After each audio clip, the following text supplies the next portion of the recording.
All right, everyone, we are back. The Spoiler Alert podcast. It's been a month, almost on the dot, that it has been since we have recorded, since we have put out an episode. But we're back, and this is going to be another mega episode. That was not the plan, but we have seen a lot of shit, and we want to talk about it all. We didn't quit. We just took a hiatus. Yeah, Actually, we didn't even take a hiatus. It was not even by choice. We've just been so damn busy. Yeah. You were out of country. I was out of the state. I was on a bachelor party. I saw Creed in the meantime. I saw Slipknot in the meantime. I've been to Steelers games. Yeah, I've been busy too. Just because I didn't go to Italy. You still did a shit ton of stuff. Yeah, but yeah. I did a little Italy trip. I saw a concert too. I saw T Swifty. Oh yeah, that's right. That was a good time. Paramore opened for him, so that was awesome. Wow. I will say, Paramore is better when they're not opening for Taylor Swift because it seemed like they kind of tailored their song selection for, the Taylor Swift fans. Surely, yeah. And didn't play like the good, like harder rock, punk that they kind of do. But still, awesome time. Did they do like Misery Business and all that? Yes, they did do Misery Business. They didn't do All I Wanted, which made me extremely sad. Wow. So yeah, a lot of their song selections were weird. But did they do the Twilight song? The I think it's called Decode. Yeah. I don't think they did, but let me that song's a ripper, dude. Paramore's so fucking good. It has been forever. Taylor Swift Milan. Day one. I didn't know she was there 2 days, but she did. She was there 2 days. What am I talking about? I don't want. Whoops, Paramore. I got the Taylor Swift set list. I'm like, that's not what we're talking about. When did I even go? July 13th. Yeah, they played Hard Times. They started with that. A Talking Heads Burning Down the House cover. Still Into You, Forgiveness, Caught in the Middle, The Only Exception, Misery Business, Ain't It Fun, This Is Why. So yeah, it was kind of weak. Yeah, that's like kind of wild. Yeah. I mean, performance is always great. It's just, pick better songs. Was there an earthquake in Milan because of the Swifties? There was an earthquake. Yeah, I helped with that. No, it was interesting. I thought we were showing up super early to get in line and stuff. There were already people inside. Wow. So the way they do things at their it's their soccer stadium. They let people in super early because it's so hot. And they don't want anyone like passing out. So they let everyone inside and you can just kind of fuck around while you're waiting for the show. Well, that's pretty wild. Yeah, that was a good time. So saw a poop ton of movies that we're going to talk about today. Yeah, I was counting. I saw 10 movies since our last time we podcasted. I think only 2 of them I watched at home too. Let me look here. Yeah, this was all in the movies. I watched that one at home. I watched that one at home. Yeah, I saw 2 at home and I saw 8 at the movie theater. All right, I got to go to my listings then. So let's see here. We recorded July. Okay, yes, here, because this is what I watched on the plane. So I watched a bunch of movies, not all of them new. So we're not going to talk about the old ones I watched, but I watched Doctor Strangelove, that movie from 1964. I never saw that one. It was pretty good. Is that a James Bond movie? Or is it just its own thing? It is its own thing. It's about basically the Red Scare, with the Soviet Union and everything. And basically there is some crazy general who's like, oh, they're going to nuke us, so we got to nuke them first. So there's some protocol that they can do that allows them to send off a plane to go nuke Russia and cut off all communication. They're not allowed to talk to anyone else, the people on the plane. So the president is like, hey, did you just tell them to go nuke Russia? He's like, yeah. He's like, why? And so it's just like a whole massive nuclear fallout scare. Okay, but it's a comedy. It's a comedy. Oh, okay. Like those old school comedies where everyone talks like this. This is how we talk back then.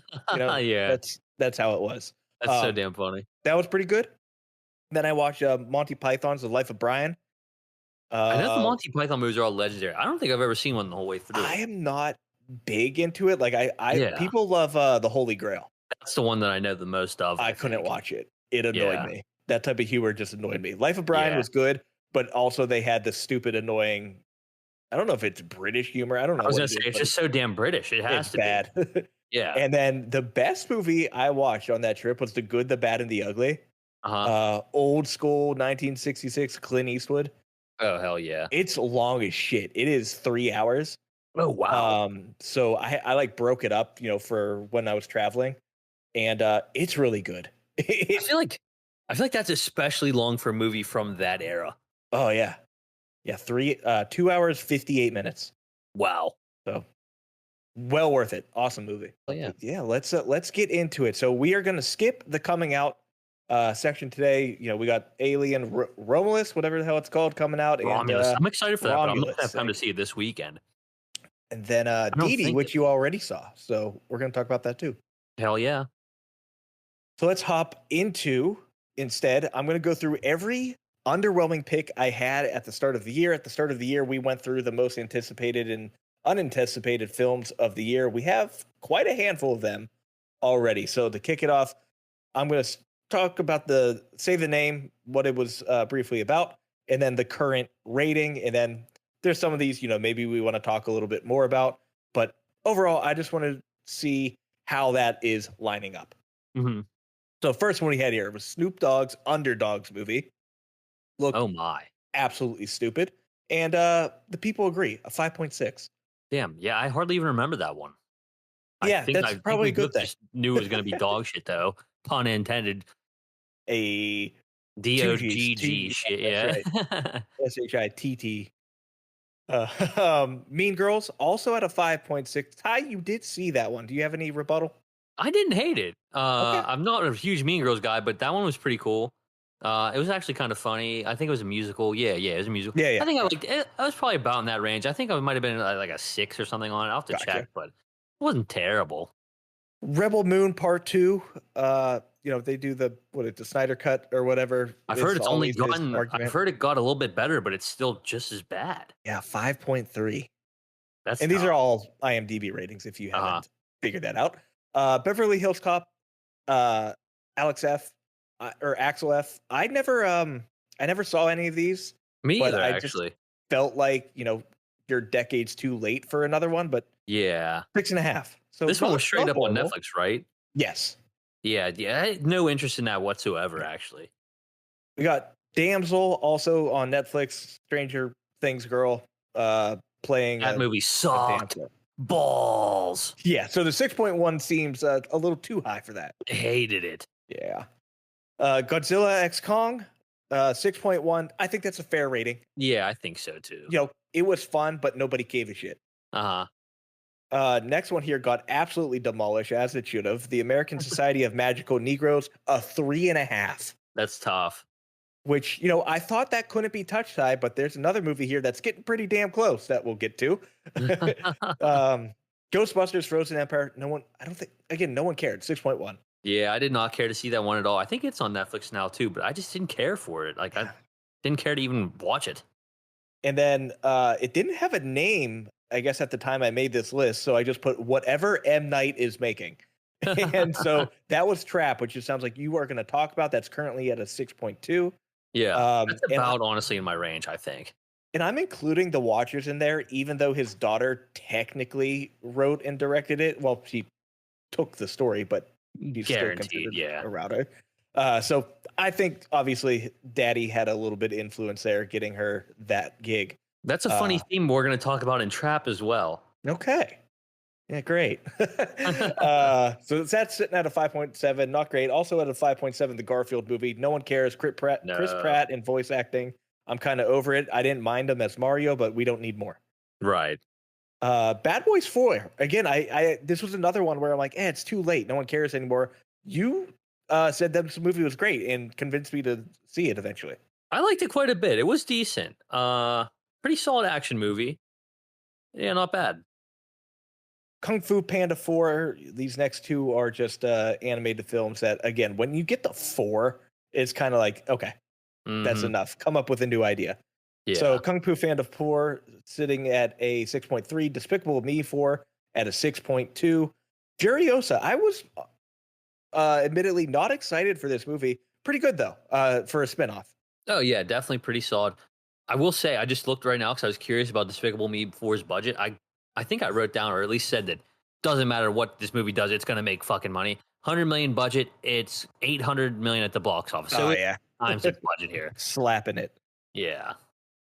Next one here, Kingdom of the Planet of the Apes. Again, another sequel. I saw it, okay. Yeah, whatever. it was okay. Sitting at a 7.0. Twisters, which we're gonna do a full review on later, currently at a 7.1. And then finally, Borderlands, the movie that just came out, getting absolutely demolished with a 4.3. It kind of sounds like nobody who wrote, directed, acted in has even touched a Borderlands movie. So yet another video game movie failure. Yeah, and I'll just kick it right off, starting with that, because I was like I don't have a ton of news because we have too much stuff to cover, but yes, this is one of the pieces of news I have, is that this movie is being just absolutely just reviewed to all hell how bad it is. I don't know why they made this now that they did, or why they even cast who they did. This cast looks nothing like anything from the game. Nope. I just have so many questions, but it didn't help that it debuted with a 0% on Rotten Tomatoes. I feel like that's harder to do these days than it is debuting with 100. Yeah. You got to really try to do either of those. It's currently got a 9 on Rotten Tomatoes with 53 audience approval, which still seems really high, but that's yeah, I was never big into these games, but I know they were always rated M and they were kind of like edgy, whatever. But it seems this movie is just coming out like, I don't know, 10 years too late or something like that, because it raked in a whopping $10 million worldwide against its 110 to 120 million plus dollar budget. Amazing. That's seriously insane. It's probably one of the biggest bombs of all time. Yeah, that's absolutely terrible. I don't know how it gets any worse than that, honestly, but yeah, what a terrible movie. I'm not going to watch this one. I don't care when it comes to streaming at all. Just some other pretty big things that happened in the last month. Robert Downey Jr. is back in the Marvel Cinematic Universe, but it's not going to be as Iron Man. It's going to be as Doctor Doom. He's going to be starring in the new Avengers movie called Avengers Doomsday, which is going to be directed by more people returning to Marvel, the Russo brothers. So they're back to do the next 2 Avengers movies, Doomsday and Avengers Secret Wars, which are both going to have Victor Von Doom / Doctor Doom / Robert Downey Jr. in them. Downey had said in recent interviews that he was open to returning to Marvel, so fans had just assumed that it was going to be, coming back as some kind of Tony Stark variant, whatever. But no, he's going to be straight up the biggest villain going right now, I guess you'd have to think, after Kang. It's definitely a shock to fans, and the reveal was crazy, I will say. Cause I watched the video reveal, and he's under the mask. Everybody's wondering who it's going to be, and it's fucking him. That was kind of wild. So I don't know. I like Robert Downey Jr. a lot. I'm sure they're going to think of some way to make it make sense. After his big Oscar win for Oppenheimer, he's officially got his Academy Award, so now he's jumping right back into that Marvel money. He was quoted saying he's happy to be back in the MCU. It's integral to his DNA, he said. He said Iron Man as a role chose him, and he'll never say bet against Kevin Feige. It's a losing bet. He's the house. He will always win. So they must have just gave him an ass load of money. I think they said it's his what was it? His salary is going to be $80 million for one of these movies. Oh my. That's insane. There's your budget. Yeah, there's like at least a third of the budget right there. But this is just Marvel going absolutely like balls to the wall all the way back in, I think. They're going to try to make this make sense, like I said. So now I'm pretty excited for these next 2 Avengers movies. I wasn't really before, just because of the way Marvel is going. Kind of going to talk about that with Deadpool 2. After it, I'm still really not convinced I'm excited to see anything besides these 2 Avengers movies now. But with Kang, it was a cool idea, but that entire multiverse era, it was kind of like a letdown, kind of got away from them, I think. So now they're just bringing back in the big guns to try to right the ship. The Russos, Robert Downey Jr., let's go. So we'll see. I'm sure we're going to get all kinds of fan theories and shit like that running wild. and I'm sure it's gonna be like something like, oh, it's an Iron Man variant from another world, fucking that's evil. That's probably just gonna be straight up how he becomes Doctor Doom. I wouldn't doubt, but right now the next Marvel movie coming up is Captain America: Brave New World, and I have no intentions on seeing that. I could not care less. That ain't my Captain America. You get a Red Hulk too. Yeah, like get the fuck out of here. I don't know what's going on. Yeah, I don't know. See, I don't know the lore and background enough for Red Hulk to know what's going on there. I also don't know the lore and background for oh, I guess the Falcon becoming Captain America. I can't remember his real name even. I don't remember it either. I just have it's lame. Nobody I don't cares. know this stuff. Yeah, it's stupid. So, I mean, the Thunderbolts movie might be okay because they're kind of gonna do like the old like Motley Crue team up movie to save the world, whatever. So that might be okay. But other than that, I don't really care about anything else leading up to the next Avengers movie. So we'll see how they do that. But with more Disney stuff here, D23 was over the weekend, so they announced several new projects in the works and gave some updates on titles that it already had planned. So films that are in the early stages of development are Toy Story 5, which I think they revealed for the weekend, Frozen 3 and Incredibles 3, and then other projects further along are Tron Ares, a movie called Elio, which I think is a Pixar movie, a Star Wars movie or show, Skeleton Crew it's called, Andor Season 2, the Ironheart Show, which is a Marvel show, who gives a shit, and actually one Marvel show that I might think is going to be pretty solid is the Daredevil Born Again show. So that's going to be pretty cool.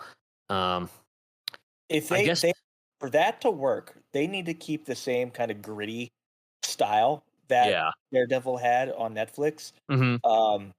They have to. If they start to go too funny, jokey, haha, like they've been doing, it's going to go the same way everything else has.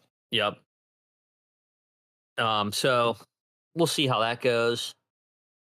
But let's see here. Other things that they gave a first look at were Tron Ares. They showed Evan Peters, Jared Leto, and Greta Lee in character. I didn't really get to get a good look at that, but I did see this reveal that Trent Reznor and the 9 Inch Nails are going to score the upcoming movie. Okay, that's kind of cool, though. Yeah, that's pretty cool. I'm going to send you a picture on Discord here because they showed some Snow White footage. Oh, no. They showed Snow White footage of Rachel Ziegler's rendition of the classic Disney princess, and I didn't even know this. I don't think I noticed that Gal Gadot was going to be is going to be the evil queen. Yeah. Look at this. Did you see this? Bring back Angelina Jolie. Honestly, they should. I'm going to send it right here. Hopefully it pastes. I don't think it did. Hold on. I might have to. That's Maleficent. I was thinking of the wrong thing. Either way. I would like her better anyways. Isn't that the same thing? I don't know. I think it is. I think, bring her back. Doesn't matter what for. Just bring her back. It won't let me paste it. I'm going to have to put it under the dock here. Hold on. Actually, I'm going to pop in the dock. Quick technical difficulties here for a second. I blame Craig. I do too. Oh, and now I'm in fucking viewing mode, not editing mode. Oh. Falling apart here. We're rusty. It's okay. Yeah, it's been a minute. Leave us alone. I'm gonna paste it. That did not paste. Son of a bitch. Paste. There it goes. Okay. Oh. Look how bad that is. Yeah. There she is. That's her. It kind of looks like she went to the Spirit of Halloween store to get a on sale costume. That haircut's atrocious. They got to do something about that. To be fair, I think Snow White's haircut kind of was like that. So. Yeah, that's true. I mean, they made it in like the fucking 30s or whatever, so that's what everybody's hair did just to look like. But I also heard like there's actually no dwarves anymore. Is that true? Yeah, I guess there was supposed to be live action like little people in the movie, but one of them bitched about it or someone bitched about it online, so now it's just all CGI dwarves, and they look bad too. See, you're taking jobs from little people. Literally. So it's going to be bad. That's fucked up. I think that they look really bad. Here, I'll maybe I can't put this picture. All right, well, never mind. I'm looking at IMDb, and you see there's pictures of the doors, and whoever the hell the little red guy is on the right, his body doesn't make any sense. But then I just posted another picture Yeah, there. there he We is. got our first look at live action Stitch, who actually looks accurate as hell to the animation. So that's actually Yeah, pretty I like sweet. that. I think I'm not big into the live action Disney movies, but I Nope. think the Lilo and Stitch one might be worth checking out because that's definitely like an underrated, like low key favorite of mine. Lilo and Stitch Dude. hit kind of when we were getting a little bit older at the time that came out, but that looks It's fucking good. it's 100% one of my favorite movies of all time. Guaranteed. Lilo and Stitch, absolutely love that movie. I am happy that they kept the actual voice actor of Stitch because I cannot stand when, for like physical appearances and stuff, yeah, maybe replace someone if they got too old, stuff like that. Voices, no. Always just like that was the problem with Borderlands, that like why was Jack Black Claptrap? And he sounded Yeah. nothing like Claptrap. He has such a unique voice that people are gonna know, and it just makes no sense. So I'm glad they kept Stitch here. It wouldn't make sense to have the woman who played Lilo because she's way older now. I think she was actually kind of older when Lilo and Stitch came out too. But I have limited optimism because, like I said, one of my favorites. So it has a big shoes to fill. Yeah, guaranteed. So that's that looks good. We'll hopefully be more optimistic when that comes out. Who the hell knows when it'll be? And then the last couple things here. We got the title for Avatar 3. It's called Avatar Fire and Ash. And we got the title of the Freaky Friday sequel. It's called, you guessed it, Freakier Friday. And they definitely just gave that to like ChatGPT. Make up a new name for So that was some of the bigger things. I could have really delved into it, but since we have so much to cover, I just kind of hammered a couple little things there. Cool. Well, let's get into convincing each other to see or not see some stuff. And both of these are movies I watched while I was either on a plane or in my hotel in Italy for the night. So the first one I got here is called One Life. And I knew the true story of this movie before I saw it, and that's why I wanted to see it. So if you're unfamiliar, check it out on YouTube. Just search up Nicky Winton. This is a true story about a dude right before World War II broke out. He helped rescue over 600 children from Czechoslovakia before like the Germans completely took over. And he just kind of did it, went about his life. And the like video that he showed that like made him super famous was he was on some like talk show type thing in London, and he was in the audience. And they're like, "Oh yeah, we found one of the children that you rescued." And so they're like, "Yep, this is whoever, I can't remember her name." And he's like, "Oh my god, hasn't seen her probably in 60, 70 years, something like that." Like it was a long time. Maybe not that long, but 40 years. That makes more sense. And then the host of the show is like, "Has anyone else in here been rescued by Nicky Winton?" And the whole audience stands up. And so it was just all the children he rescued there in the audience. So it's a story of that.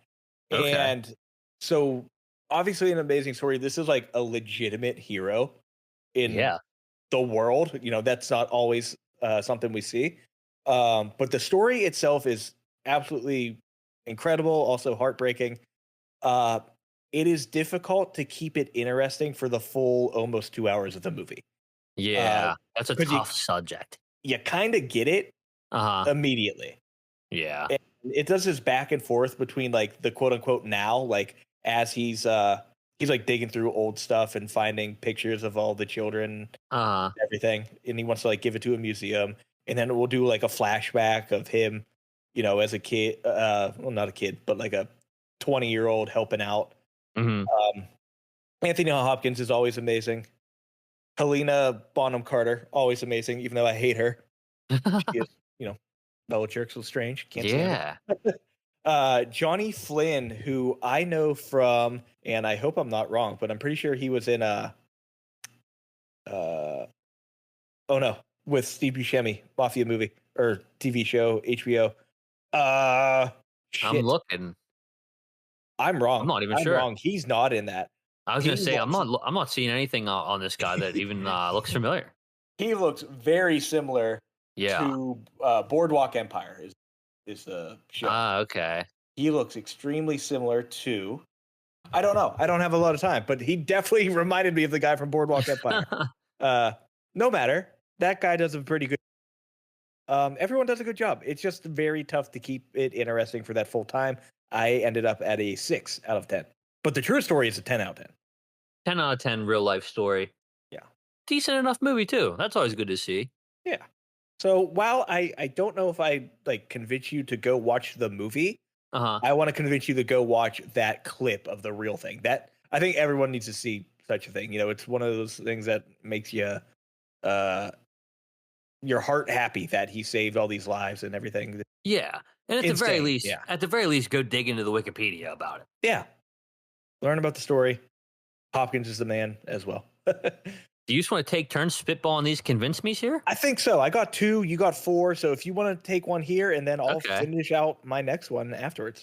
I'll start off with Oddity. So, yeah, it's a horror movie, and it kind of came out of nowhere. So, and if nobody knows about this one, it's a psychic medium attempts to uncover the truth behind her sister's murder at the site of the crime. So, like I said, very under the radar horror movie right here. Little to no marketing at all. I do not think I saw a trailer. I might not have even seen anything about it. Somebody mentioned it to me, so I looked at it. I might have been seeing it as I was looking at tickets for a movie one other time. I was like, oh, wait, what the hell is this? But then I started seeing it on Twitter a good bit. People were calling it scarier than LongLegs. They're crazy. But stuff like that. Movie's pretty much, the sister is a blind kind of psychic medium. A guy his wife is murdered in a house, and she goes there to like kind of not like pay respect, but kind of just be there and like whatever a couple years after the murder to try to uncover the truth. Whatever. It does hit a little bit of a lull and it slows down quite a bit. And I was waiting for it to pick back up. It starts off strong and then it kind of dulls out, but then there was some really, really intense, well done jump scares that got me good. I will say, like, I haven't been jump scared like that in a minute. There's a part where a lady's in a tent and you're waiting for something to happen, and then like you're just sitting there waiting and waiting and waiting, and then it finally happens, and you're like, holy shit. It did eventually pick up though, and like I said, you get to be on the edge of your seat for a good probably the last 2/3 of the movie or so at least. I like this one quite a bit. Definitely, I think you got to watch this one as soon as possible. I think you'll probably like it pretty much too. I was in an 8 on it, so another solid horror movie for the year. And this one, I think, the little you know about this one, honestly, the better. I think you should just watch it. 'Cause that's what I did. I don't want to go too far into it without giving too many spoilers away. But I think you should watch this one, maybe tonight even. Yeah, I am in on that. I'm all for. I think it's horror. Pretty quick too. Let me check the runtime on it. I think it's about an hour and 38. Yep, it's not a long one. It's definitely a different vibe though than like a LongLegs, where it's not as much of a psychological thriller. It's way kind of horror than thriller, but it's definitely both. Sure. I think it honestly might be on Shudder by now. Okay. If not, it's definitely somewhere else. Yeah, there's you just gotta look. Mm-hmm. Awesome. Yeah, I saw you rate that one when I was putting in my ratings for some movies, and I'm like, "What the fuck is Oddity?" And like, I'm with you. I never heard of it. I didn't either. I think the only time I saw it was whenever I was looking on Fandango for tickets, and I saw it, and I was like, "What the fuck is this?" And I didn't even look at it. And then someone had mentioned it to me, and I was like, "Holy shit, I'm gonna check that out." I'm glad I did. It was definitely worth a watch. I'm sorry to send the show on this tangent again, like we usually do. So I was looking up, the movie to watch, and right below it is the Mousetrap, the Mickey Mouse movie, is available to stream. Ty. Oh crap! Is that the one that we talked about? Is that one that we talked about? Yep. I wonder what the reviews are like on IMDb. It has a 2.5. 2.5. That's awful. So the Mousetrap. If we need a movie to take over Winnie the Pooh, this sounds like the one. Maybe before next week we could watch this, since we'll probably be back to our regular scheduled regularly scheduled programming with podcasting again, we might have to just watch this and just shit on it. Kind of burn through it. So I definitely plan on seeing Romulus for the next episode, but if I watch this in Romulus, that could be a whole banger of a whole episode right here. Yeah, it might average out to be a good movie. Is this? I wonder, is it in English? Surely it is. I think so. Canada, yeah. Yep, it is. I just clicked a little bit of the trailer. It's like, it's going to be one of those like really bad, like D tier English like horror movies. Not even going to be in a different language. It's just going to be poop. It's just awful. See if I can skip around it a little bit. See if I can find anything good. I was going to say, I'm going to go to these photos here and see if there's anything. It kind of looks like they're going for like a Five Nights at Freddy's vibe. Oh, this is a... Oh, no, that mask looks like shit. Oh, there's a VR headset, and she doesn't know that he's standing there. This is a student film. Is it? I mean, it feels like it. Why are they naked? Okay, they're just naked now. What is happening? I was going to say, there's got to be nude chicks all through it, guaranteed. You have to. Low budget horror movie just like always calls for boobs. I don't know why. Oh my god, the kitchen knife this guy's using is literally like one of the ones from like Target. It doesn't even look like a very good knife to use to kill people with. It just looks like... The acting is as good as the training videos I have to watch at work for like not doing harassment stuff. I'm like, what's happening? See, it's fun to watch stuff like this, but it's hard to sit through this and not pick up your phone and stuff like that. Like, I would just be so like... Maybe what we can do, Ty, is you ever watch like a Mystery Science You watch Theater? half and I watched half? No, God. I mean, that's possible. But I was thinking we could, if we watch it together and recorded our reactions live. We could do that. That is an option. Yeah. Really, we could do that. Because that's the only way we'd pay attention, right? Is if we're talking to each other and we're like, what the fuck is that? You know, just shitting on it the whole way through. I think that'd be a lot better. We might have to do that. Yeah. And I think it's allowed because, I don't know, public domain. Also, it's a shit movie. What are you going to do? Sue us? Go ahead. Yeah, fuck it. Go ahead. So jumping back into it. I could double up here because I saw 4 if you want me to. Oh, it's okay. We can go back and forth. Up to you. Okay. Yeah. All go ahead then. Rip one. All right. I'll hop my last one here and then you can do your next 3. Okay. I saw the Real Bros of Simi Valley movie. Okay. Have you ever seen the show? I used to watch it back in the day. I know, so like, silly. yeah, it's just goofy. Yeah. So that's exactly my type of humor, just stupid shit like that. I really like Jimmy Tatro. Jimmy Tatro is funny. Funny as hell. The guy that plays Bryce is my favorite. I guess his name's just Getter. He's a rapper. I was gonna say he's like a DJ and a rapper, isn't he? Yeah. Brett had showed me some of his songs. I'm like, okay, that's actually pretty good. His real name is Tanner. Yeah, I think he's got some of the funnier parts in the whole show. Oh, he's funny as fuck. He beefs with a child. The baby, yeah. He's like, what the fuck you looking at me for? You stupid little face. Isn't the big bit like the baby keeps getting older? Yeah. And the baby's like eventually like older than them. He's like 50 years old in this movie. Also, a little bit of a spoiler, but it's a comedy. Who cares? Yeah. So the baby's name is Hawk. So in this video, he's played by Tony Hawk. That's actually hilarious. They just gave him like a little soul patch and like Oakley sunglasses, and it's like, oh, what's up, son? Now he's older than everyone. That is so damn funny. He was just a baby like last month. Yeah, you know, it's good. But no, it's incredibly stupid, which is exactly what you expect from it. The comedy is all the way there. The show's definitely better. But the movie, if you like the show, you'll like the movie. It's silly. Essentially, they get invited to their high school reunion, and they're all super stoked to go and show off his truck, because I guess they do like a annual, maybe not annual, but sickest truck award. And Zonder's dad won it, his grandpa won it, so he has to win it. And they run into like a rival crew from back in the day, and he has a sicker truck. So he has to get a better truck. But really stupid, really pretty funny though. I almost said really funny. It's not really funny. It's pretty funny. But I ended up at a 7. 7, okay. Show's definitely better. But if you like the show, this is pretty funny too. Okay, sweet. That's actually good to know. Isn't it like a Tubi movie? It's a Roku.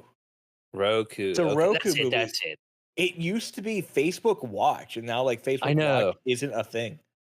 I don't know why they ever ended up just doing it on Facebook, but I guess that's how it worked out for them. Yeah. So Get your money, boys.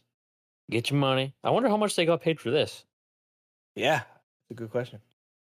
I feel like it probably couldn't have had a crazy budget, right? Surely it was just all like them. It was just all it's like there. it doesn't, and that's kind of the bit too. It's like filmed like like a Jersey Shore. Yeah. They'll like pull people aside. They talk to them like they're sitting in a chair. Yo, I don't know what I'm gonna do about that. And then they find out what they're gonna do about that. It is funny how far the show's come though, because like Tony Hawk, like you said, is in the show now. Yeah, Shaun White was in this one. That's awesome. Bryce fights with Shaun White because he has a little dog. He doesn't like the dog. It's stupid. It's so funny though. Okay, I'm gonna go. I'll save Dee Dee. I'll go Trap next. I'll go Trap here. Trap. Let me find it. We kind of talked about it a little bit earlier too. So Trap is a father and his teen daughter attend a pop concert only to realize they've entered the center of a dark and sinister event. So did you see the trailer for this? Yes, I did. You probably could figure exactly how it was going to go then. Would you like me to go into a little bit of spoilers or? Yeah, let's do it. So the whole M. Night thing is what I say. Fuck them. So it's not a bad movie. I will say I'm at like a 6 or 7 or so on it. So it wasn't terrible, but like I said, if you watched the trailer, you knew exactly how this was going to go. What did you have any idea? Did you want to guess what you thought the plot was going to be from the trailer? It's probably going to go against each other at some point. It's be like some major twist where, it's exactly who you think it is, even though that's the thing with M. Night. Everyone knows there's going to be a twist, so people figure it out at the beginning. I think so. The twist kind of was that. Well, it's kind of obvious from the trailer, but the dad is the killer. Yeah. So, yeah. So that's what they did. That was the twist. It wasn't. It wasn't. Oh, there's no trap. The twist is that he's actually the killer. No shit. So the whole movie is just pretty much him trying to escape the concert, like without being noticed that he's the fucking serial killer. But they have like every cop and every FBI agent and profiler in like the goddamn country is there to try to find him. I can't remember what the serial killer's name he is in the movie, but LongLegs. Yeah, I mean that was the most obvious thing from the trailer. Is Kid Cudi the one performing, or is he? Kid Cudi is in the movie, yeah. So that was cool too. Right. Good to see him. Love Kid Cudi. I looked whenever it first came out. It had decent enough like reviews, but like as of like a little bit ago, it had a 55 critic approval and a 65 audience on Rotten Tomato. Some people are saying it's classic M. Night. Some people are saying it was a way for him to plug his daughter's singing career, which this movie's definitely both. No. His daughter plays like the pop star that they're there to see, and she pretty much is like the co-lead of the movie beside Josh Hartnett. Dude, how is it not Kid Cudi performing? Like, why wouldn't you just? Isn't Russ like also a artist, a musician? Who's Russ? Why do I know Russ? I'm not sure. I know her name's Lady Raven, so I think she actually is a singer in her life, and he's definitely pushing her musically. But I did kind of like that instead of like trying to twist it all up at the end, it was just him trying to escape and stuff like that, and he wasn't caught up in something. He was like the actual like killer. So that was kind of cool, I guess. That kind of subverted my expectations a bit. But I did kind of think they were going to keep trying to twist it around somehow at the end, but they didn't really. So I don't know. See, like he's really put himself in a corner now where anytime you see one of his movies, you think there's going to be something at the end. And then when there's not, you're kind of like, what the fuck? Yeah, I think I'd rather see it tricked. Exactly. I'd rather see an M. Night movie where there's a twist and it sucks. Whenever I'd rather just see a decent to meh M. Night movie and there's no twist. Yeah, no, I'm with you. Because when he gets the twist right, it's epic. Yeah. But he's only got it right like what 2 or 3 times. And yeah, and ever since then he's been falling upwards ever since. But it was okay. I think it's probably worth a watch. The ending, though, it kind of drags on for, I don't know, a good like third of the movie. It falsely ends about 3 times, and then it finally ends. Probably how you'd expect it to end, but I was at a 7. I'm probably leaning more like 6.5 on it. We'll see once the end of the year list rolls around. I'll probably try to rearrange that a little bit better, but I didn't hate it. It was a decent enough thriller. I was entertained. Okay. So it's not bad. Before we move on real quick, I did find the guy I was talking about that I thought was, and let me put their pictures there. Okay. Or here, I'll put the links rather. So that's easy enough. This is the guy that's actually in One Life. I'm putting it under trap because I'm lazy. Okay. So, take a look at him. Oh, right. And here's the guy from Boardwalk Empire. Okay. Oh, shit. Yeah, they do look very similar. What the hell? So that fucked me up. Yeah, that guy looks so familiar, too. Yeah.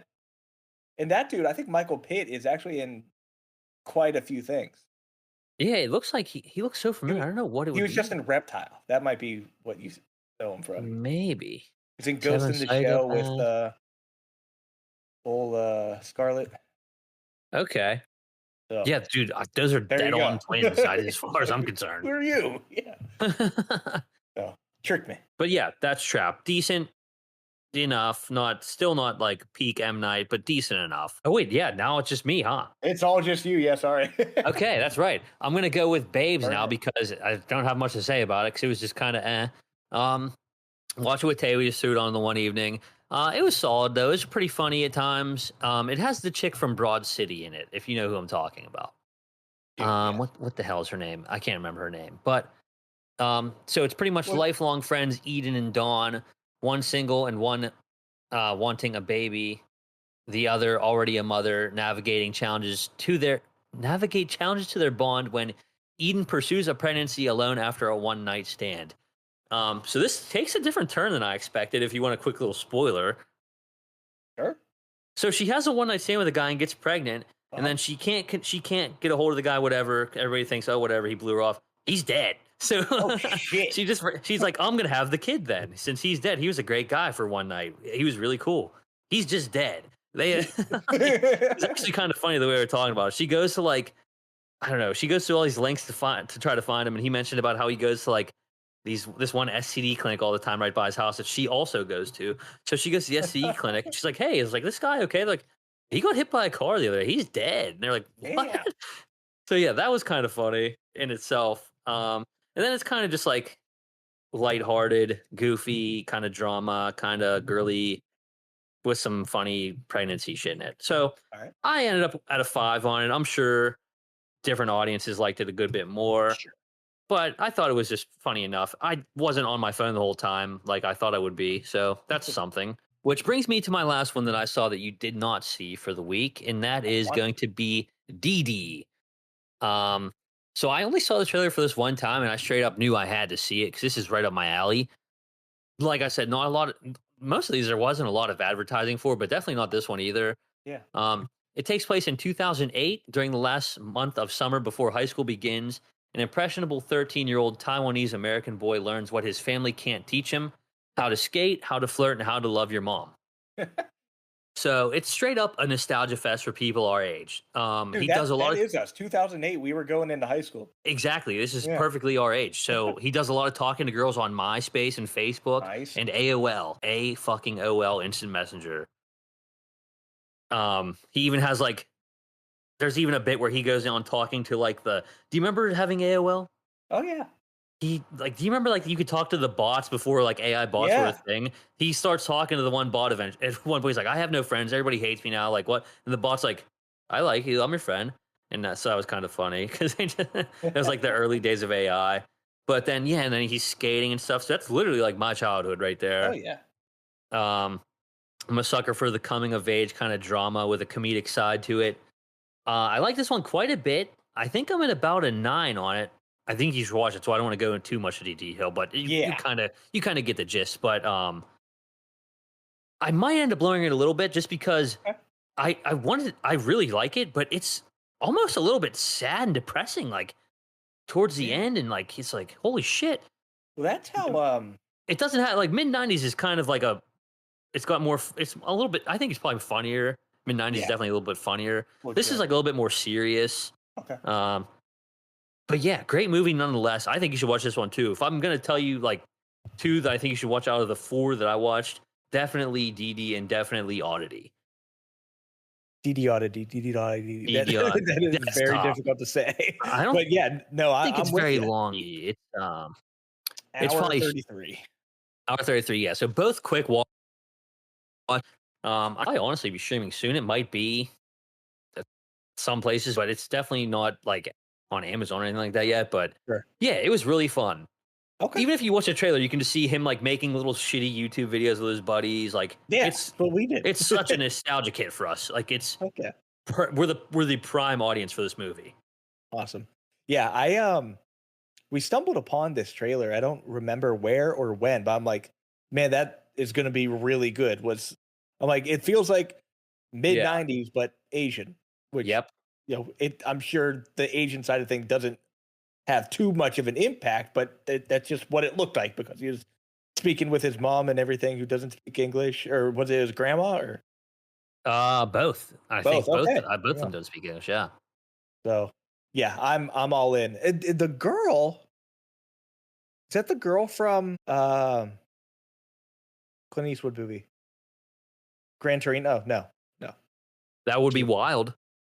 I thought it was. I thought she was the mom. I was like, holy shit, she's older now. Which that would make sense, but no, it's not her. Yeah. Can't recommend this one enough. Definitely worth a watch. I'm excited to see what you think once you do watch it. Oh yeah, I will be sure to share that. So let us hop into our full reviews. Ty, I think we just kind of go muzzle off, no mufflers, nothing muting us. We go in, spoilers and all. Yeah, because he's been out for about a month now, so fuck him. So fuck him. But if you don't want spoilers for the following: MaXXXine, Twisters, A Quiet Place Day One, Thelma, LongLegs, and Deadpool and Wolverine, get out of here. Go on, get. That's your only warning. So let's hop into MaXXXine, which I think was the first to come out of this group. Maybe A Quiet Place came out a little earlier. Yeah, it might have been either one, but yeah, we could start at MaXXXine. So let's go ahead and start there. Overall, so first off, MaXXXine is in that same series of X and Pearl, and so this is just it's a sequel to X. Yes, sequel to X. Yeah, Pearl first, then X, then MaXXXine. Perfect. So out of all of them, Ty, MaXXXine has been my favorite. MaXXXine's your favorite out of them? That's crazy. Has been my favorite. I like MaXXXine the least out of all of them. Okay. But I still liked it. I shouldn't say that. It's my least favorite out of all of them. I still liked it though. Yeah, because the other ones, like I wasn't in Pearl. I wasn't a fan of Pearl. I love Pearl. I think Pearl might be my actual favorite out of all. Okay. So, and then X was just, that's what kicked it all off, right? Yeah, X was really good too. Yeah, I liked X a lot. X is definitely rewatchable as hell too. And the brutality, I think they pumped it up a little bit in this one. Yeah. It felt like, because dude, she fucking curb stomps that dude's nutsack with high heels. Exactly. That was one of the first things I had written down. I was like, Mia Goth's such a badass. One of my favorite actresses going right now for sure. But so goodness. We got another shot of her, kind of like in Pearl, when she's just talking directly to the camera, and then she's crying on command. She's like, "I just fucking killed that. I got the part, or whatever." Talking shit. You can go home. I got that fucking part, or whatever. But yeah. You think she's gonna get ran up on in the alley and either like I don't know, robbed or whatever, even worse, and then she just beats the shit out of the dude, and just stomps his nuts out. Like, get on the ground, pull him out. I'm like, what? Squishes him. Yeah, she squishes his nuts straight up. Pops out. It was amazing. That gave me kind of a little bit like Terrifier props vibe. Yeah. But even the story, I think I like the story a bit more. The stalker thing's kind of interesting. Yeah, I like that they brought the Night Stalker with that. That's such a wild time in like history, like LA. You couldn't leave your house without like being afraid of being killed by a serial killer. I think they nailed that 80s aesthetic, this movie for sure. Yes. Did you ever see the Night Stalker doc on Netflix? It's really good. Not the doc, no. It might be the series or something like. It's really good. I think you should check it out. Okay. Finally, I think we just talked about this not too long ago. Giancarlo Esposito, not a bad guy in this one. He's just that's fair. Like a badass. He's a cool manager or whatever. Yes. Yeah, we were talking about him because he's the bad guy in. Fuck, what did we just see where he was the bad guy? Or we'll see. Is he in Venom? Venom. He might be. I know he's in something Marvel coming up too. One of them, I can't remember one. He was in Abigail too, where he was pretty much a bad guy. What else? There's all kinds of stuff. Doesn't matter. Ever since he was Gus Fring, yeah, he's been typecasted, and he's very good. He's extremely good. He does Let it him well. play something else. Yeah, this he was a little bit different. He was just kind of a funny, like, pervy, not even pervy, I would say, but kind of. Yeah, just killer. Also, Kevin Bacon out of nowhere. Kevin Bacon, like, yeah, I thought he was pretty good too. Is that like low life detective? She beats the piss out of him too in his car. Is really funny. He follows her around. He's all busted up. They squish him. They squish him too. Gets mega squished. Just like that guy's nuts. He gets squished too. Yeah.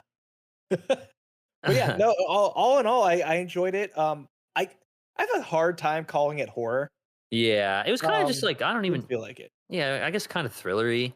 I thought it slowed down a little bit towards the middle, but it keeps your interest the whole time. Like you're wondering who's going to be fucking with her the whole time, and it's her dad. It's not super long enough to like completely kick you out of caring. Yeah, guaranteed. So I landed on her story here. Well. Yeah, I went with an 8 on it. So 8, okay. I still liked it. Like I said, it was just my least favorite out of all of them. That's just because I think the other two are like, I think X is like a 9, and I think Pearl's like a 9 something even higher. Gotcha. That's one down. Yeah, let's hop into the one I watched last night. Twisters. This isn't even a sequel. This is just a completely separate movie. I'm pretty sure what happened in the first movie like isn't part of this universe. Yeah. Unless they talked about it, I don't remember. But I remember texting you last night saying, I don't know if I can make it through this movie. Yeah. I think I was 8 minutes in or something like that.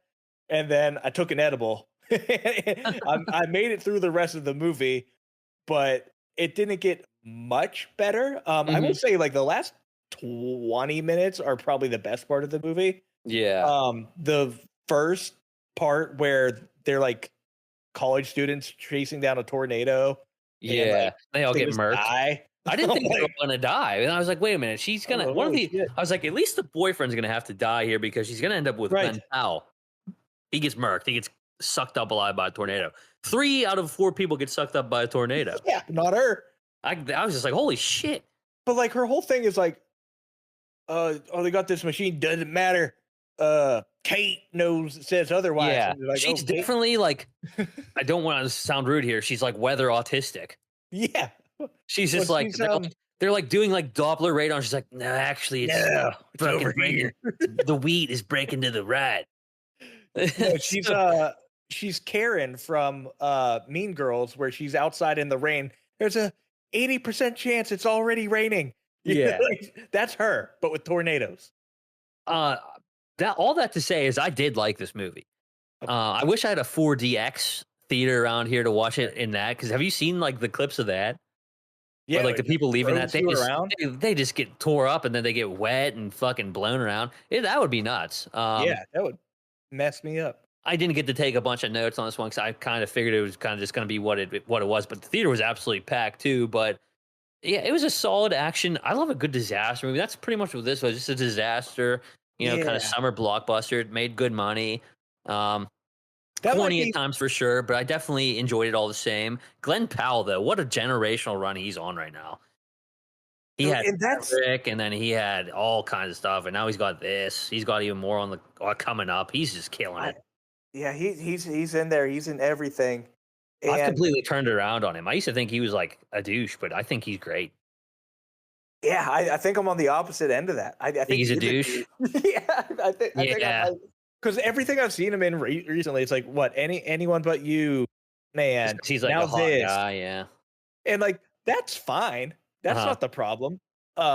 It's I'll admit when dude's hot, like give me Zac Efron all day, But he knows Zac Efron. Yeah, he's definitely getting typecast as like the hot guy right now. And my problem is like those movies just. I don't think I've rated a single one he's been in, except of course, Maverick. Maverick, right? Over a 3. Right. They just piss me off. And that's just me.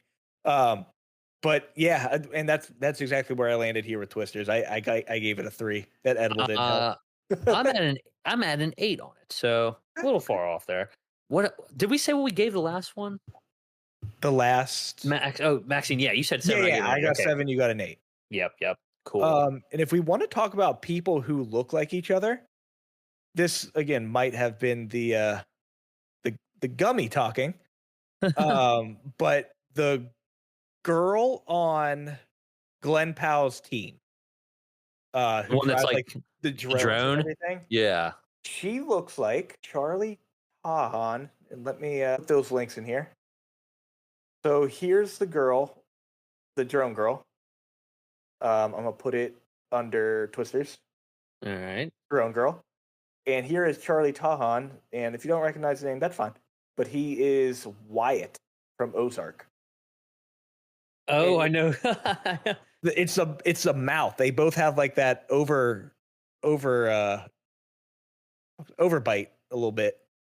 And like if you kind of scroll through the pictures, you just kind of see it. Throw a wig on him. He does.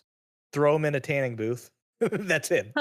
It's like it's definitely the mouth. That's really funny. Yeah, it's definitely the mouth. And I said that, and I started cracking up. And I'm like, Sophie's like, the fuck are you talking about? I'm like, that's him. That's so funny. Yeah. Well, that's what I got from that. Hell of a pull on that one. All right, next one here. I did not see this one in theaters. I'm pretty sure Quiet Place Day 1 came out first out of all these because this. Yeah, it definitely did. Yeah, because I remember I was talking about it. I was like, oh, I'm gonna go see this one, whatever. Mm-hmm. So this happened. It happened again where I was at the Waterworks Theater and the fucking projector crapped out. So did that happen last episode and I couldn't see it, and then I got tickets to go see it again. No, I do remember you talking about that. Okay, yeah, because I definitely like every time. It seems like I don't know if it's just because I go to the movie so damn much, or if it's just the theater. But like once every like couple months, the projector will just shit out and they give me free tickets. I almost had an issue when we saw Deadpool. Was the like lights on the walls? They kept going like down and then the whole way up, and then like almost that's so annoying. The whole way up. And I'm like, I'm gonna have a fucking seizure if this. I wish they would just turn them off completely. Sometimes they catch the corner of my eye, and I get so annoyed. So they did eventually, but like throughout the trailer and everything, it just kept doing that. I'm like, this is annoying. And I'm like, I'm pretty sure they're gonna go off during the movie. If they didn't, I probably would have walked out. Mm-hmm. There was like another showing like 20 minutes later in a different theater. I would have just went there. Yeah. But yeah, no, it was getting bad. Fix your shit, Cinemark. Yeah, seriously. Speaking of Cinemark, I almost went to Cinemark today to see Cuckoo, but I figured I don't want to do that and then have to podcast all night after seeing Cuckoo. Right, that's fair. You might go cuckoo. That's a stupid joke. Yeah. I'm going to keep going. Anyways, Quiet Place Day 1 was a mediocre prequel to A Quiet Place. I learned nothing from this movie. Prequels are supposed to explain why the things happen the way they did. All you learned is that a cat is a better actor than everyone in this movie. Yeah, I didn't really like this movie all that much either. It definitely got pretty redundant, and they just really walk around and be quiet at a bunch of different places. Which is what they do in the actual other movies too. Like, so that just showed them showing up. It doesn't show why or how or deep go into anything about them, which was so annoying. I do think. Go ahead. I was just gonna say I found my notes there, and I'm gonna go over it after what you were saying. I do think Lupita Nyong'o is good at like acting with her eyes because we've known that since Nope and all that or whatever. Get Out with her when she was in. Fair. I mean, the whole poster is just her fucking big bulging eyes, whatever. Okay. But yeah, this one's just kind of boring. It didn't really do much for me. I'm at like a 6 on it, which seems even a little high now. Yeah. So this is another 3 for me. Okay. But let me read my notes because I like when I write reviews when I'm angry because I write really stupid stuff. So verbatim, I wrote so poorly done. Dumb main character, dumb companion character. Bro just pops out of the water and decides to follow her around like a creep. Seriously did, yeah. That was ridiculous. I'm lowering my score. I'm no longer at a 6 on this. And she's like, yeah, sick. Come to my apartment so I can tell you about my pizza quest. Yeah, her whole fucking life gets fucked up. She will not go back because she wants pizza so bad. It's like, okay, you're a grown fucking adult. Cancer or whatnot, fuck it. Go back. They're shutting the whole city down. It's like, but you said we get pizza. I'm gonna die anyways. Like, maybe you don't want to rip to shreds by an alien. Yeah, I'm going 5 on this. So I will go 5. I was hoping, and it didn't happen, that she had like a more legitimate connection to this pizza place. Like, maybe her father owned it or something family. No, just pizza. I also got cat is stupid. The number of times they take the cat fully underwater without it flipping the fuck out is insane. Oh yeah. Cat just following them around amidst the chaos is idiotic. How does everyone know that they need to be dead silent within an hour of the aliens landing? The inconsistency of what level of sound attracts the aliens is annoying. Prequels are supposed to answer questions, not create more. We learned nothing about the aliens. Nothing. We didn't learn shit. Yeah. We just learned that they showed up one day in New York. Yeah. And then everyone's like, you have to be quiet. They hear really well. It's like, how do you know that? They just kept doing the same bit that they've been doing for the first 2 movies too. Like you go, you be quiet, you try to kill one, like whatever. You get away. You make a distraction so everybody else can get away. The Last of Us style. Not great. Actually, one of the ones I liked least on this whole fucking list out of all these movies I've seen. But now we get into the bangers, Ty. Bangers. And let's start off with one that was definitely under the radar. We have another old person movie. Hell yeah. That kicked ass. Thelma.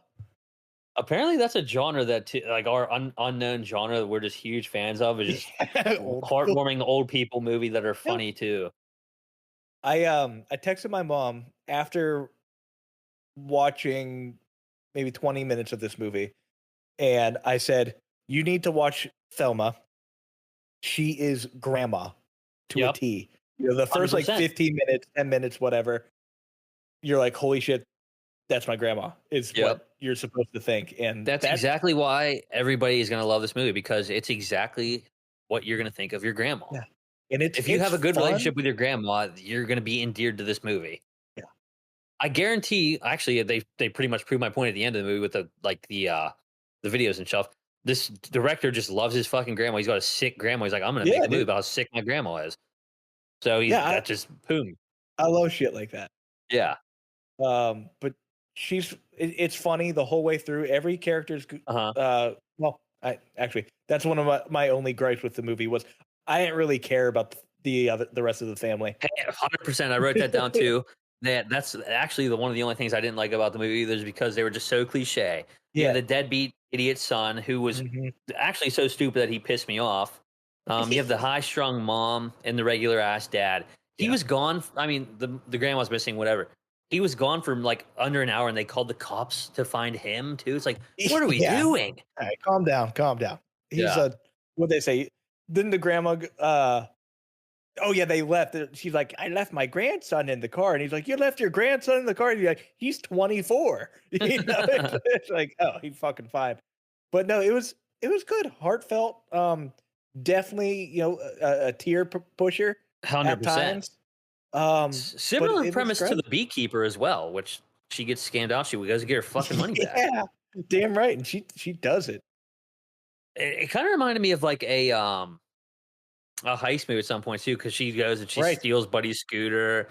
What else? Like, let me see what else I wrote here. Yeah, it's just different acts leading up to get her money back. All the shenanigans on the scooter, too funny. And then the guy from I Think You Should Leave, I think his name's Ruben Rubasa. He's like, you messed my scooter up or whatever. He's funny too. Yeah. Both leads are so good and they play off each other so well. Yeah. I think it's just because they have decades of acting experience on their belts. Yeah. June Squibb, who was also the mom in Hubie Halloween. I'm sure she's been in a lot more stuff than just this neighborhood. Yeah. And then Michael's mom in The Office. Yeah. Ben, who was Richard Roundtree, R.I.P. He just died in the last few years, so this is his like last acting role. He stole the show, I think, at some points. He had such funny lines. The one he keeps saying, "I got to be back for my showtime. I got to be back." And then she's like, "Well, what?" Like close towards the end, she's like, "We're not going to make it back in time for." She's like, "Well, honey, there is no show without Daddy Warbucks or whatever he said." Damn right. Fucking hilarious. And then no, he ruled. He clotheslines the kid at the door, and she's like, "What happened to my grandson?" Like, I beat the hell out of him or whatever. Yeah, no, just how pissed he got at the woman who was playing Annie. It's so fucking funny. But yeah, no, he's in everything, man. He was in his first acting thing is, at least as a lead, Shaft. Played John Shaft, 1971. Wow. And he was probably old in that. Probably, yeah. He was like 90 something when he died, so yeah. 71. He was born in 42. He was 29. Wow. So that's in acting, that's a pretty late start. Yeah. So but, yeah, he was good. R.I.P.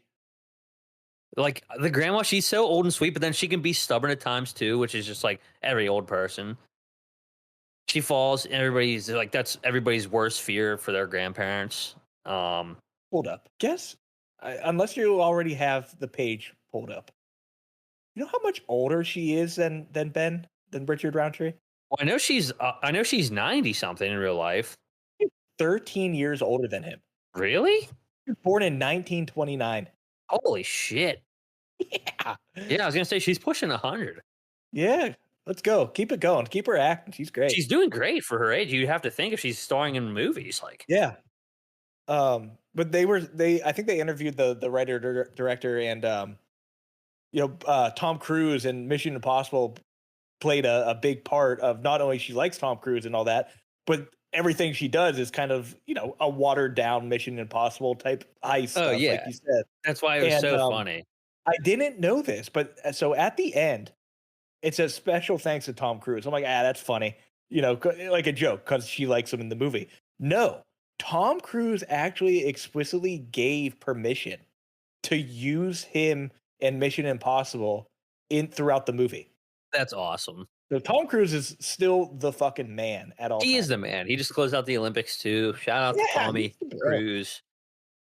I love how at the end she still did such a grandma move, and that even though the guy stole money from her, she still leaves him a little bit of money in his bank account. Yeah, that's a big heart, dude. Yeah, and then the end, guaranteed tearjerker, guaranteed. Yep. So fantastic movie, Ty. I gave it a 9. So did I. Another list topper here. And we'll talk about it, but if you've been following along, that's pretty up there for our top movies of the year so far. I like this one a little bit less than Bike Riders, I will say. I liked it a lot, but I liked it just a smidge under Bike Riders. Fair enough. Next one here. I saw the theaters by myself. I didn't sleep right. Right. This was the first horror movie in years to make me feel uncomfortable. It's unsettling. I keep saying unsettling because that's just, it doesn't like, it's disturbing. And that one is LongLegs. I bought the LongLegs shirt. I bought the LongLegs shirt from Neon. Yeah. The LongLegs shirt. So it's got like the fucking creepy nun with like the weird eyes on the front. And then on the back, it just says LongLegs. I was like, fuck yeah, I'm buying that.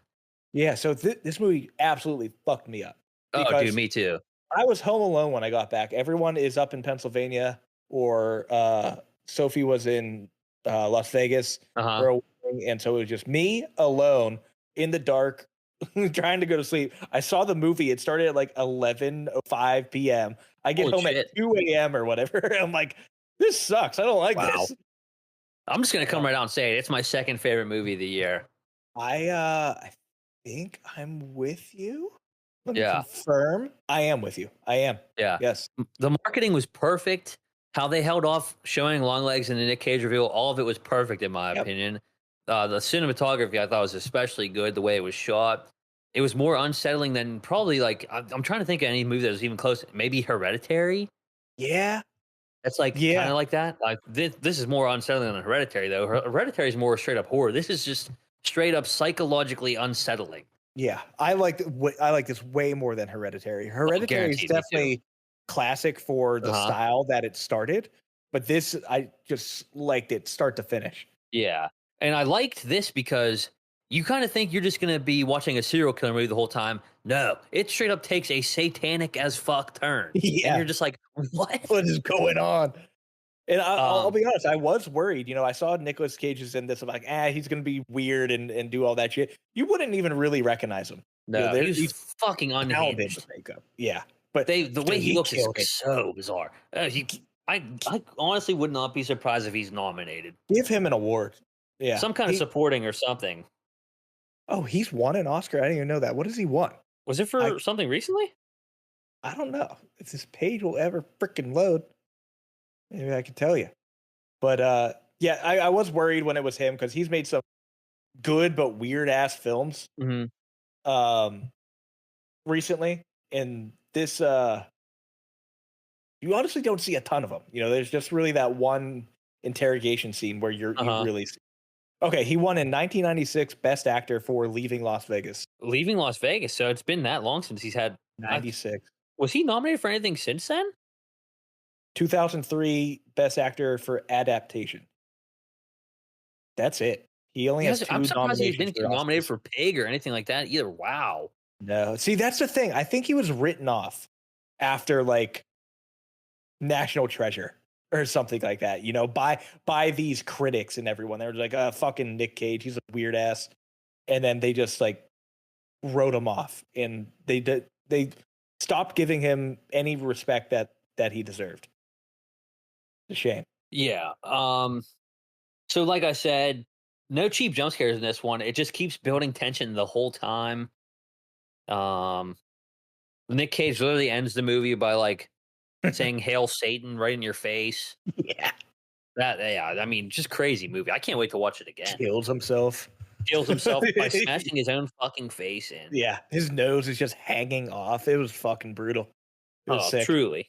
So I gotta say, I got confused and I didn't piece it together until like 2 days later, and maybe it was the next day, where at the beginning, not the very beginning opening scene, but when she's on her first like job, I guess, as an agent, and they're going around knocking on doors, and the dude opens the door, he gets shot in the fucking face. Yeah. And so she goes in and they arrest that dude. I thought that was going to be LongLegs. Not so much LongLegs, but I thought that was going to be related to the case. I thought that's who they were looking for. Oh, yeah. Me too. It wasn't.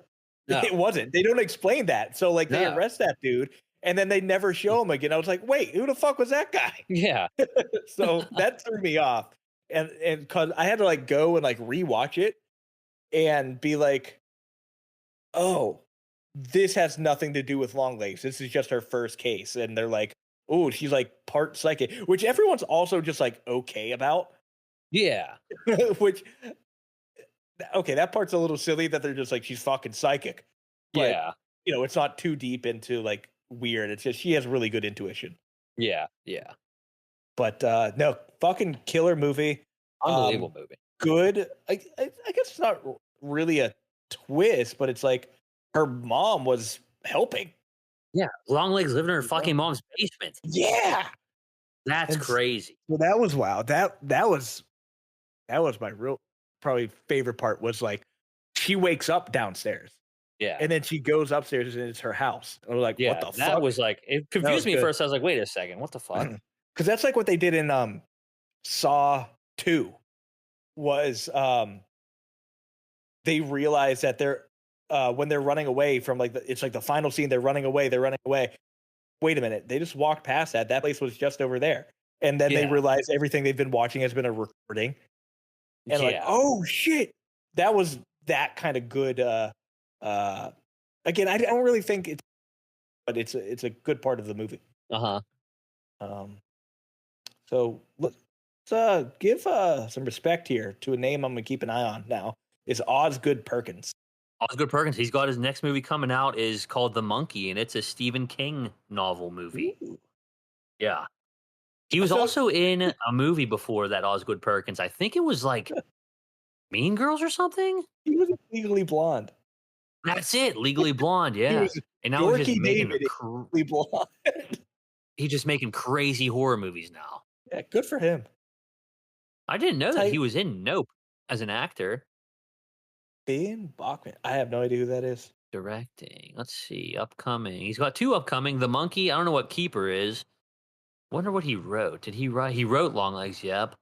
He wrote some of the Twilight Zone. So yeah, I mean, I'm really looking forward to more stuff from him too. I know next he's got The Monkey, which is in post-production right now. It comes out in 2025. It's another neon movie. It's when twin brothers Bill and Hal find their brother's old monkey toy in the attic. A series of gruesome deaths start.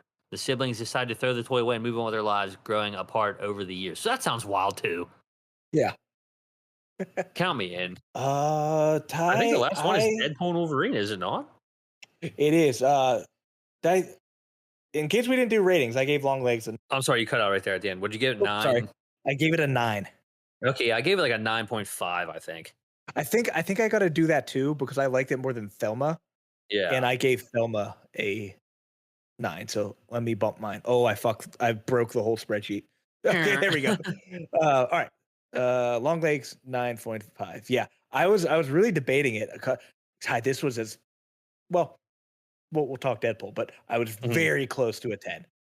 Yeah. Same. I wasn't a fan of, I thought the ending could have been better.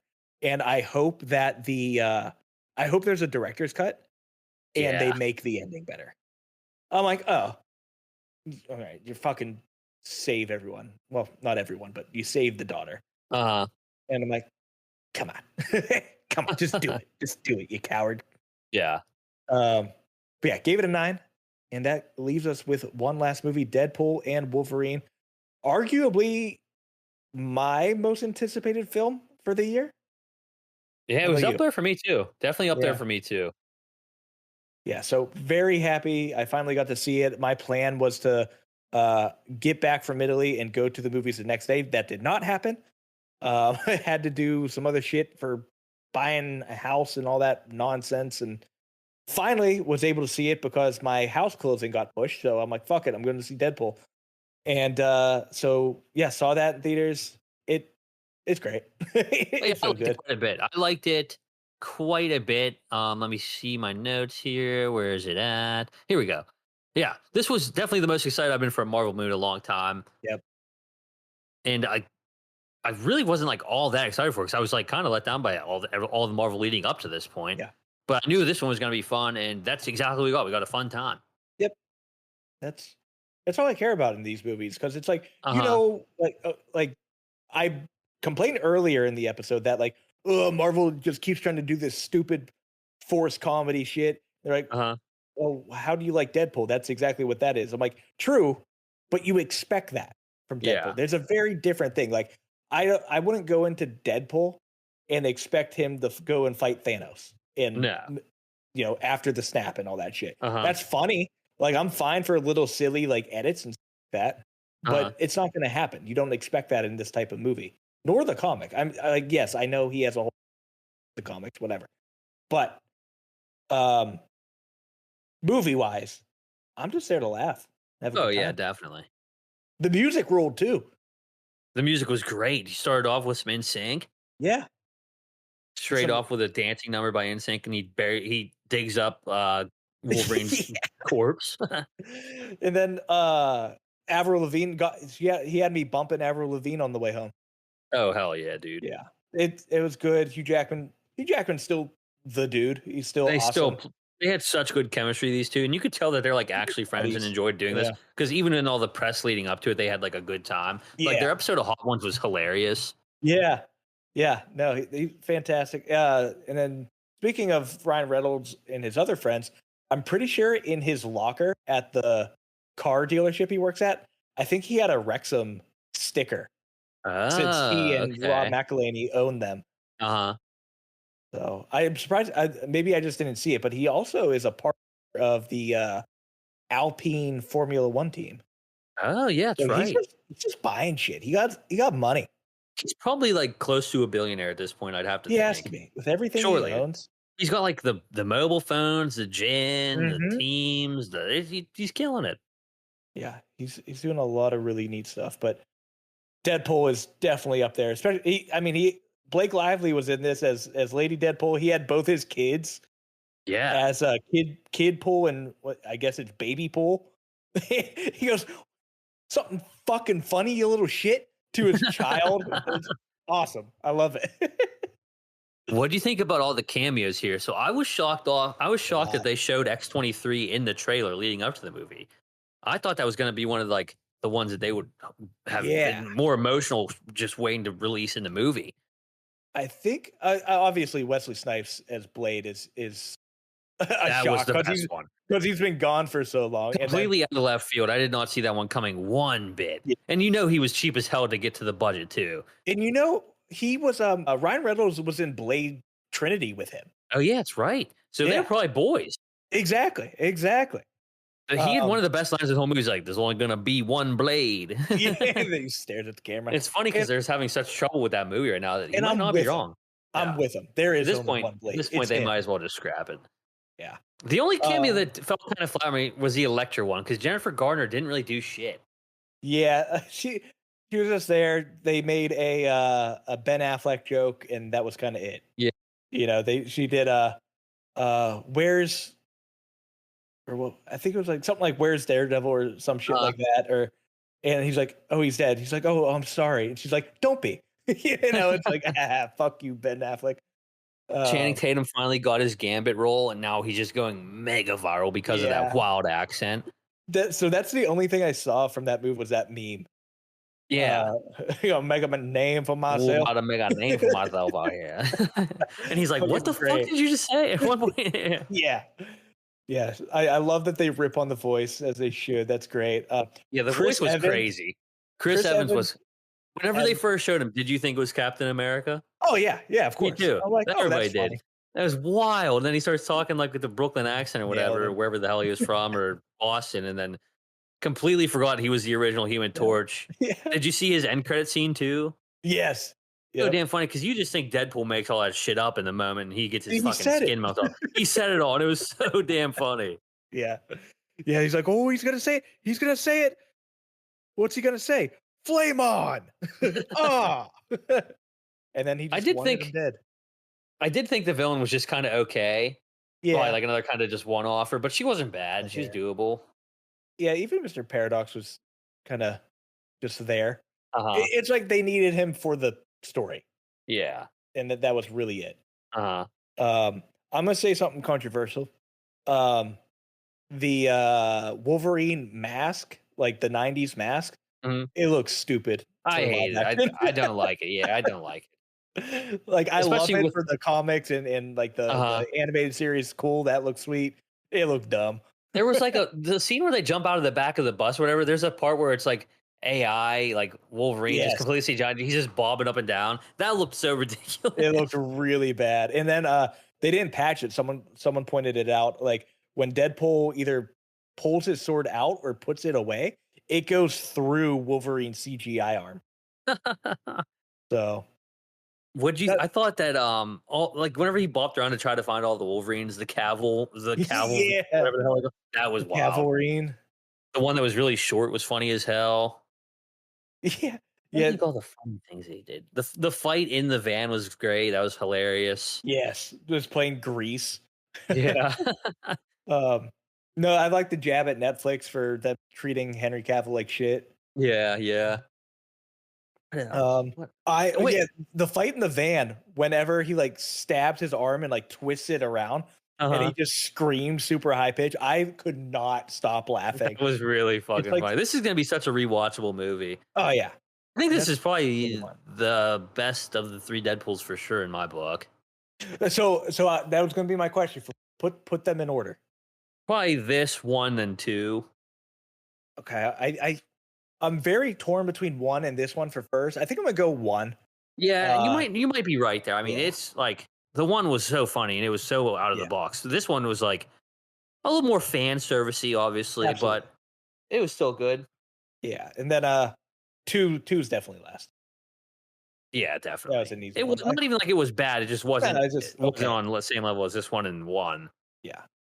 Trying to think what else. I did see that it only has a 56 Metascore, which has to be like review bombed or something. Fucking assholes. Yeah, I don't know what the hell was up with that. They don't like fun. But it does have an 8.1 on IMDb. It's got a 78 certified fresh critic score on Rotten Tomatoes and 95 audience score. So yeah. Ryan Reynolds and director Sean Levy had to pay a personal visit to Madonna to get her to allow to use the song. Wow, what a bitch. Wait, what was it? They had to go to meet Madonna in person to get the rights to use the Like a Prayer song. Oh, I do. Madonna's so lame. Yeah, it's like, you're not making money any other way, bitch. Let them do it. Unbelievable. Your royalties will be nuts after this. Guaranteed. Yeah, it's like the Running Up the Hill from Stranger Things. That song blew up. They blew the shit out of that song. during that than when it actually came out. Guaranteed, yeah. They played it so much on the radio after that. It didn't stop. Oh, the dog. Speaking of the dog, I love was the dog. Hilarious. So damn funny. And whenever he kills the hell out of like handsome Deadpool, whatever his name was, like him, but he's like, regenerate? What? Yeah, he's the only one that doesn't regenerate. I was like, oh. That was funny. Oh, we're making pop culture references while breaking the fourth wall. I can do that too. The proposal. What the fuck was that? You think that's I lost it. I lost it a lot in this movie. It was great. Yeah, it was damn funny. Yeah, and I had to like ask myself, well, really after LongLegs, I'm like, what did I like more? And I'm gonna keep them both at the same rating. I'm gonna give them both a 9.5. Oh, okay. Just because they're too different to compare on the same scale, I think.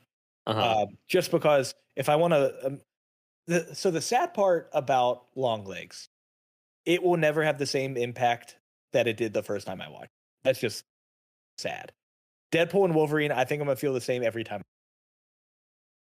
Just because of the style of movie, you know, I don't need any.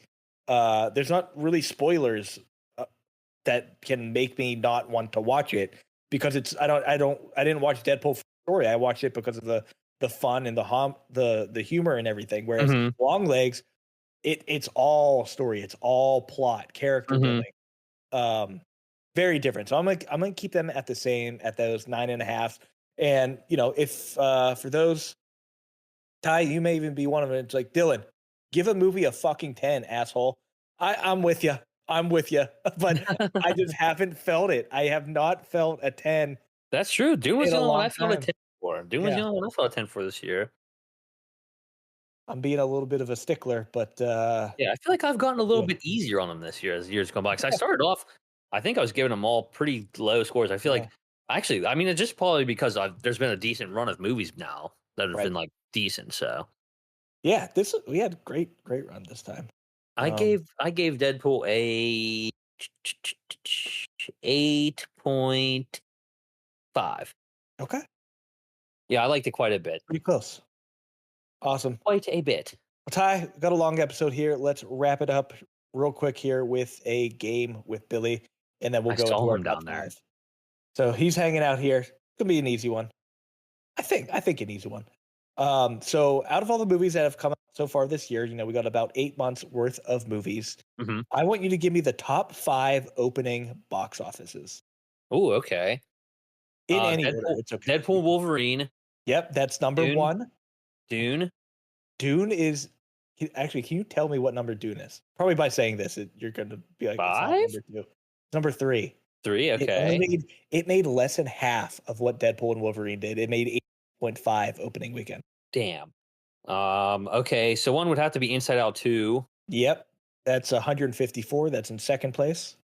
How many do I have? I have 3 out of the 5. Yeah, 3 out of the 5. Yeah, so 2 left. Let's see here. Despicable Me 4. No, that's just outside. That is at 6 at 75 million. What about? I just had one.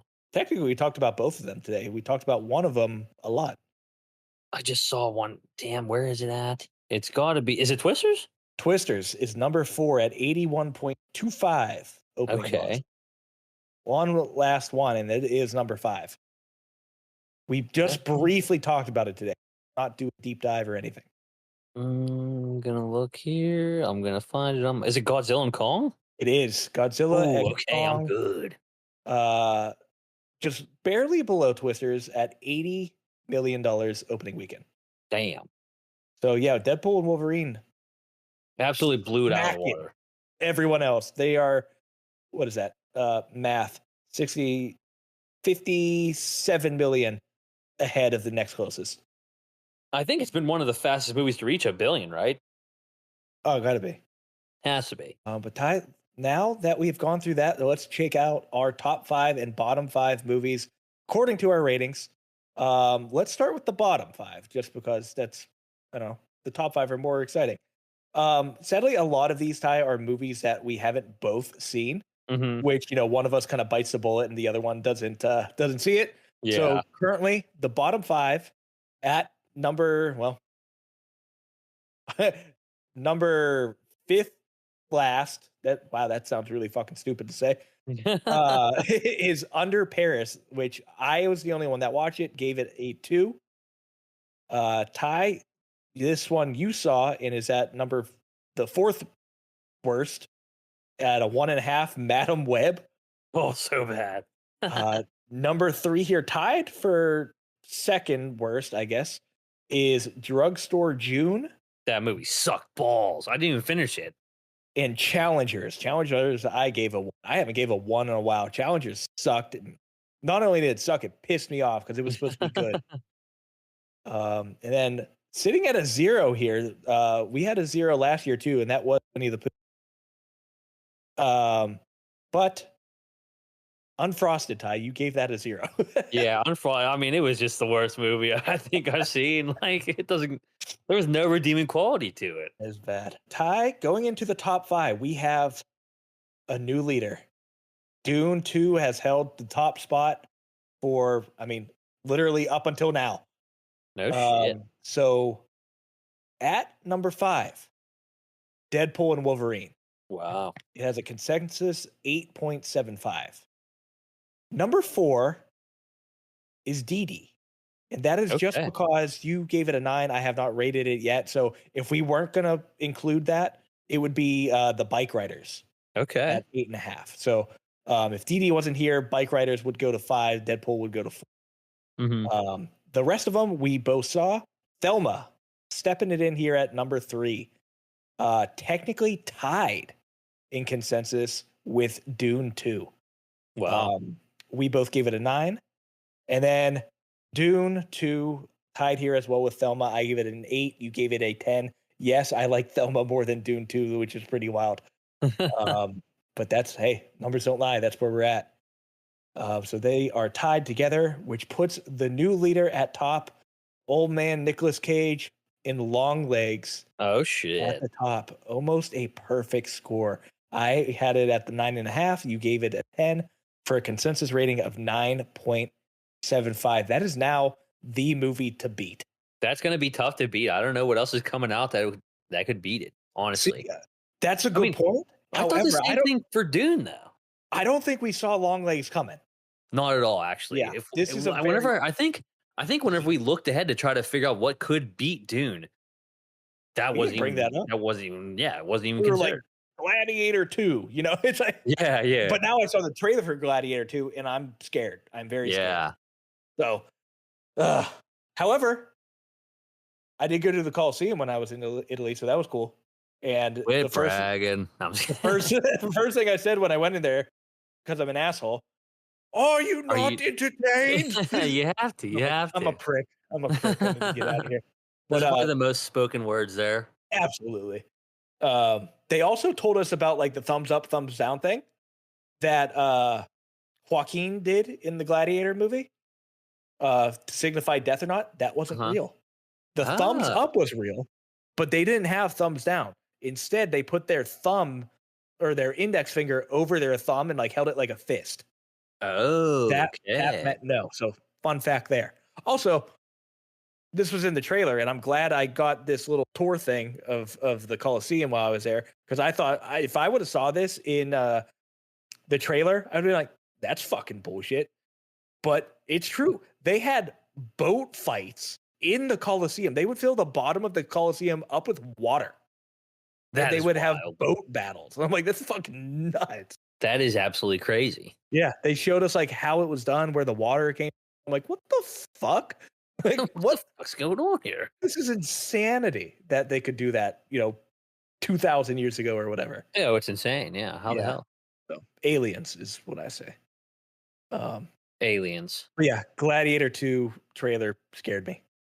But speaking of aliens, I'm going to see Alien Romulus this week, and then we're going to talk about it soon, because we won't have to wait a month before we podcast again. That's right. No more big, long-ass episodes. We can save our voices and, just stick with our basically on the dot hour-long recordings that we're used to. Yeah, we'll get back to our regularly scheduled. That's so hard to say. Regularly scheduled programming. But that's what we're gonna do. So we'll see you next week. Peace.